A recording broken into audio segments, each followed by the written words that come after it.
to such an extent that the systemic vision is always there when decisions are made, and these people with high responsibility also always used it whenever they need it.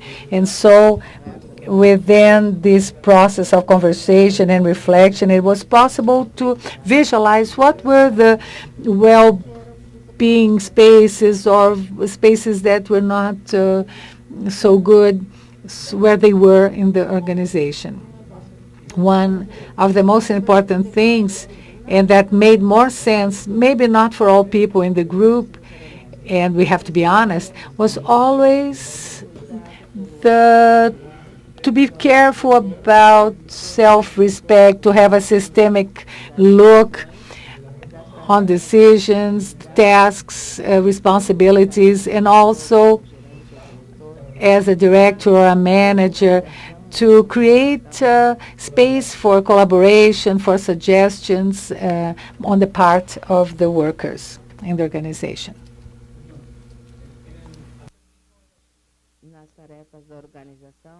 So in the organization's tasks, we reflect what we are doing and how we are doing things, which is important for any organization and for the decision-making by the board of directors. It's important to see what we are doing and how, and this opens a world of possibilities. Also, to reflect upon the consequences of what I'm doing makes me more accountable and more ethical if I am aware of such consequences. We cannot let these spaces of well-being not exist. And in order to produce, sometimes discomfort is hidden under the carpet. Many times it's preferable to talk about these discomforts, because the best way and the only way to face to face these discomfort spaces is to know what we want to conserve in our comfortable spaces.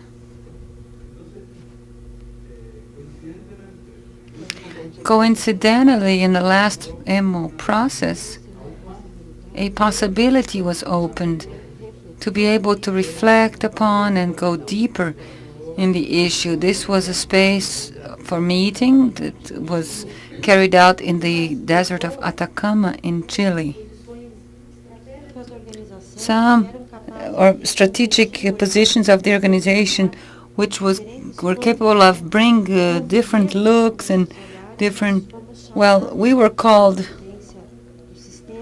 by the system's presidency to experience a deep and innovative process in the desert of Atacama with the Matrix School under the foundations of cultural biology, and understanding that. And in this physical space, which is the desert, the Atacama Desert, we were able to find ourselves with different looks from the organization.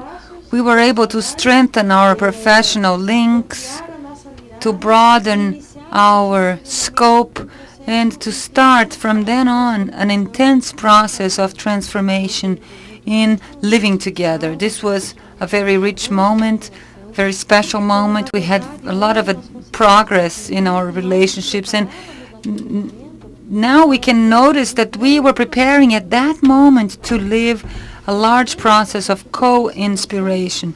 And this process of co-inspiration has been possible to be experienced in a project which results from all this intense process of corporate education, which we called as a systemic dynamic map. The systemic dynamic map was an idea which we had and which is translated into a project, which was basically to do two things. One, to do a mapping or a segment of which were the spaces that many times kept people from, or in relationships from flowing, and the other, it the other important issue is to show the organization president what were the blind spots, because that existed in his management, because we need to consider that this organization now has 3,400 collaborators, and if I'm not mistaken, it has 15 or 16 CEOs, and an approximate amount of 120 line managers. So decision making many times could not that it didn't want to, but it could not see the dimensions that the decisions caused in the organization.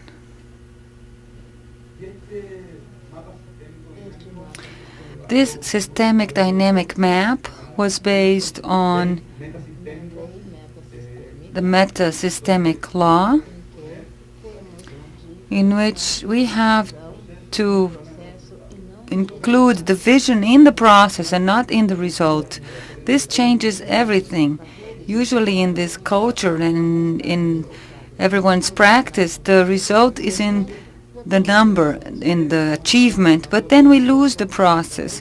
And this way we cannot see what we are doing and how we are doing in order, and we need to improve in order to obtain the results that we want to achieve.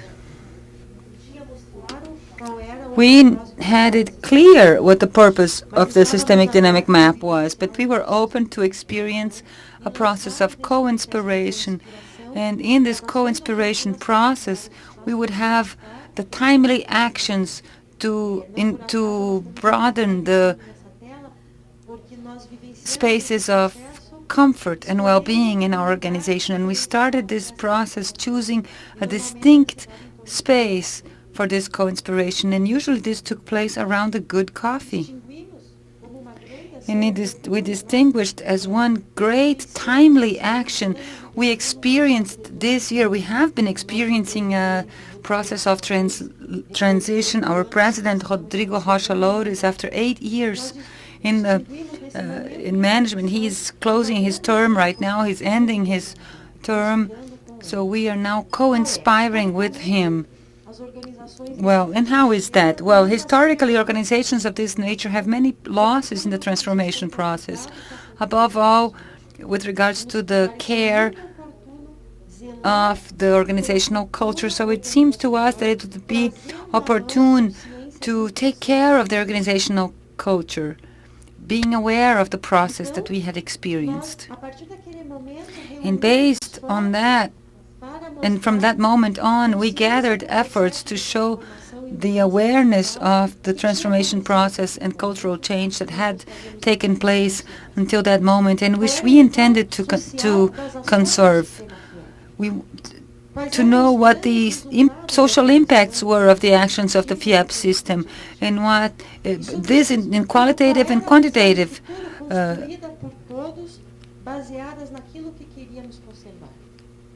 ways, and know what everybody was doing based on what we wanted to conserve. More so than showing results at that moment, we wanted and we had to share the understanding of cultural transformation dynamics, also social and organizational dynamics, in such a way that the presidency of the FIEP system and each collaborator could distinguish and reveal by its own experience the value of the contribution in the whole process. It was also opportune to reveal the people that had worked each and every day for the FIEP system to build such extraordinary results. And also, we imagined that it could be possible to experience all that starting from a conversation, intense, deep conversation with the president, in which he would invite and co-inspire once again with all of the 3,200 collaborators of the FIEP system. And this is how this big meeting, making history, was born to improve the lives of people. We have people that are fearful with a negative expectation of a denial. We had people strengthened because of the discovery that they have been making a difference in the history of the FIEP system. And this is the process that we're going to show now. And that they have been making a difference, and that they are part of this achievement, part of this result, which was obtained by that organization.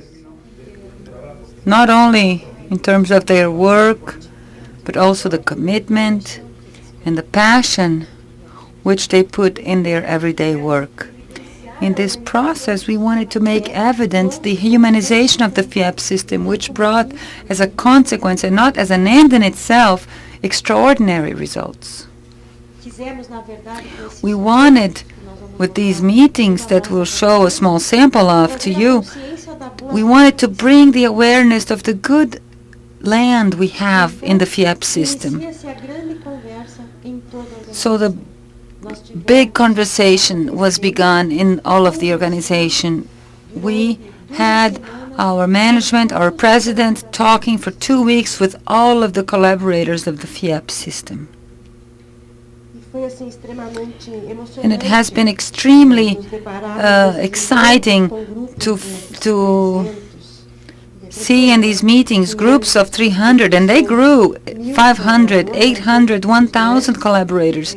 They were always large groups who were in the most profound silence when they were invited to stop and to think about everything they had done in these last 8 years. In that regard, I think our intention, our purpose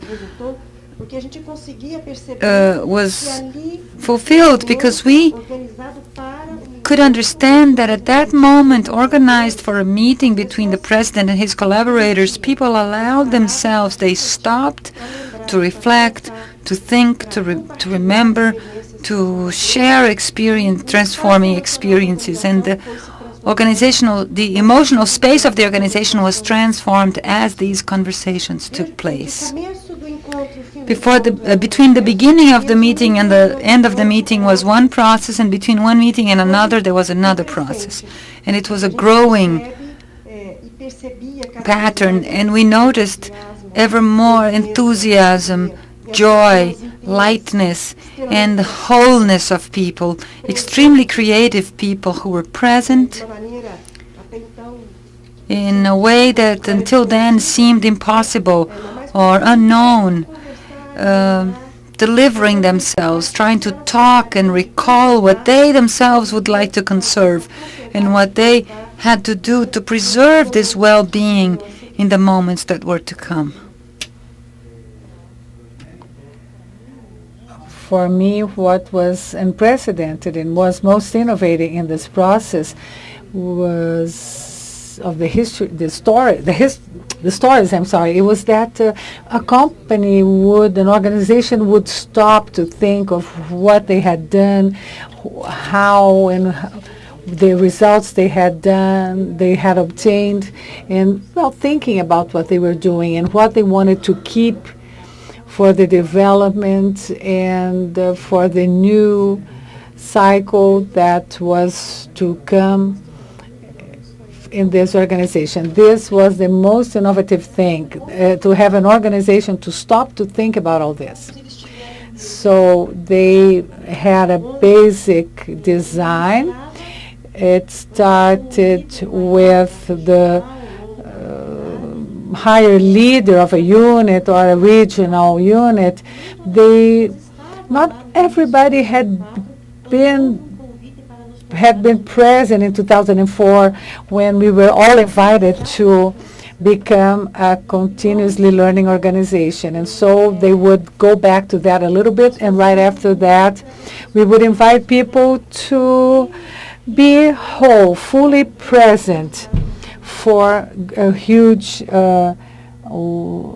learning lesson on how to experience things together. And so the leader of these regional units would bring the results that had been achieved, showing figures, showing how much we had gone beyond the goals that had been set. And then the president would talk about the purpose of this big conversation and he was profoundly grateful for the work of each and every person in the organization. He mentioned the meaning of the work of each and every one that made those